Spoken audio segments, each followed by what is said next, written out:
welcome back. We're in conversation with Karthi Sivakumar. For all you ladies who love him, listen to this question carefully. What's the kind of girl that you're looking for, considering your father is now looking for a bride for you? I've not given many descriptions, when they asked me about it. I never given a thought. So when I started thinking, the first girl whom I would, who came to my mind was my cousins and my sister, someone who knows our values, who respects our culture and everything, but still they're modern in their own way. They've lived in the city, they have this exposure. So that's the basic, I would say. I can't go into details because I can't have too much of expectations on it. I think it's more about getting used to the person and accepting the person, right? I mean, that's the ideal thing. Right. So I would like to do the ideal thing, actually. Right. So which means Karthi is going to have an arranged marriage and not a love marriage. Yeah. Okay, that's very unconventional. That's different from what his brother did, of course. I am very conventional, actually. You are? You are? Okay, actually, but unconventional for the trend of a star. Things around, going by what his father or his parents choose, rather. Okay, let's talk about critics, Karthi, who've always thought that you began and you sort of, it's been only 4 years technically, or let's say 5 since you've actually set foot in the industry. But it seems like we've seen you for quite some time. Your critics would say that you had a particular genre, you had this image of being this rugged guy, and so was it a conscious decision to look for a script like Paya to change it? Absolutely. I needed a break. I mean, I wanted to look different, I wanted to perform differently, and it was high time I come out of that look, Ayarathuluran wasn't planned. Actually, it was supposed to be a very urban a con man at the beginning of the script. And then he made it into a coolie. So I had to get back into the beard and I get back into this rugged guy. Initially, it was not supposed to be like that. He asked me to lose some weight and asked me to become agile. And he said, we're going to do something like Indiana Jones. So I would want you to be agile, do a lot of tricks. So I was training for that. And then he stopped me and said, no, I've changed the script and I would like you to put on weight. Okay. I would like you to look like a thug. Okay. So then I had to go back to the other look. But actually, it was not planned for it. So since I've already caught with the same look in the 2 films, I was dying to come out of it. And I think Paya gave me the correct break, Right. So do you have critics at home itself? Absolutely. Does your father? I think I would say, Tamil people are basically critics, they are not fans. They are critics, each one of them are critics and each one of them are filmmakers. Everybody's got so many opinions about everything happening around them. Right. So I think critics are all around. So who's your biggest critic at home? Is it your father, is it your brother or your sister-in-law, since everyone's? I think they all are. My mom wouldn't say too many things, but and my dad would be very general about his comments. But my brother and sister are like really particular about what they want to say. Even a wrong watch or a wrong shoe might be a comment. Okay. And does Jyotika interfere at all? You see, she's become a good friend. It's nice to have a new person inside your home. She's grown up elsewhere. She's got different values. It's very interesting to have a different person in your house and into family. And we talk a lot about films.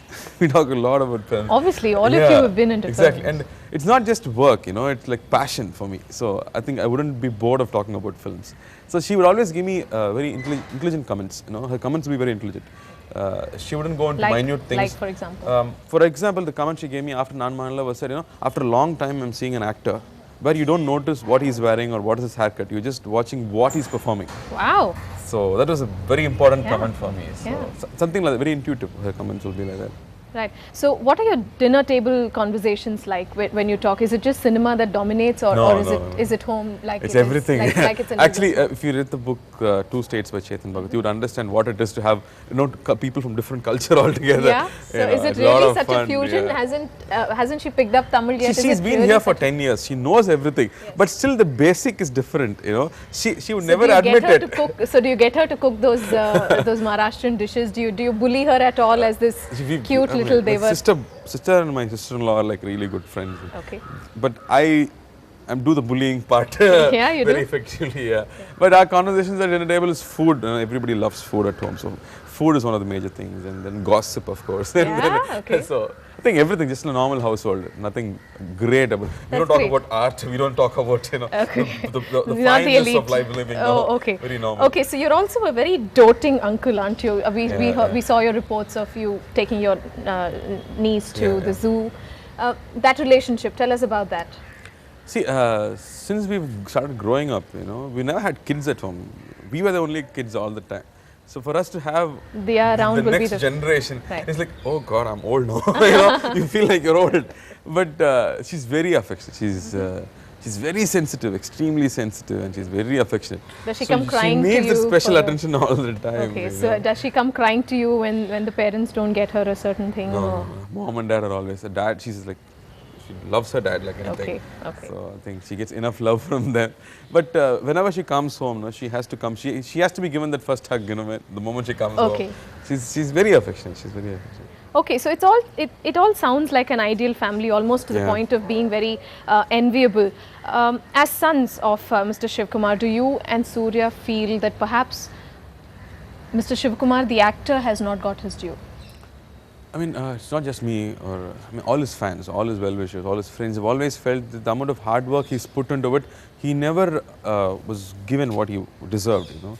But he's never given up, you know. He's always fighting for it. He's always doing something important. He always keeps himself busy. Yes. He makes sure he's useful to people all the time. Yes. So after 60, when he said he doesn't want to act, he started doing a lot of these speeches, you know, a lot of these speeches on Ramayana, and now he's reading Mahabharata, and he's bringing it to normal life, so that people could apply it to normal life.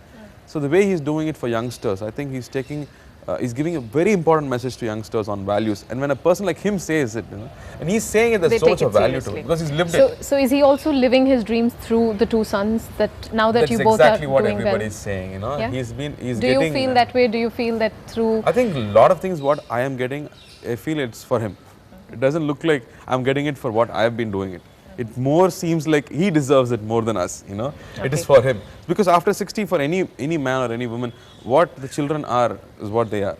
So I think he's getting it for him. He's reaping it through us, I guess. Okay. Do you also then give him the credit for the little observation that many would talk about Surya and Karthi, is that the two brothers have a lot of character in the face, unlike just the handsome-looking, cool studs. Absolutely. They have a lot of kalai in the face. So do you want to give that credit to your father? Since he's a very good-looking man. Of course he is. I've taken a little bit from him. So yeah, absolutely. Yeah. I mean, everything good in me. Anything good in me is because of him and mom. Yeah. What and the bad in you? That's me. That's all gained by me myself. Oh, how modest. Yeah. Okay, we're in conversation with Karthi, and you should not go away. You should come back after this little break, because we know that this man, who's today a very romantic rage in Tamil cinema, was once a student of mechanical engineering, and he also apparently wanted to be a film director. So more on that after 2 minutes.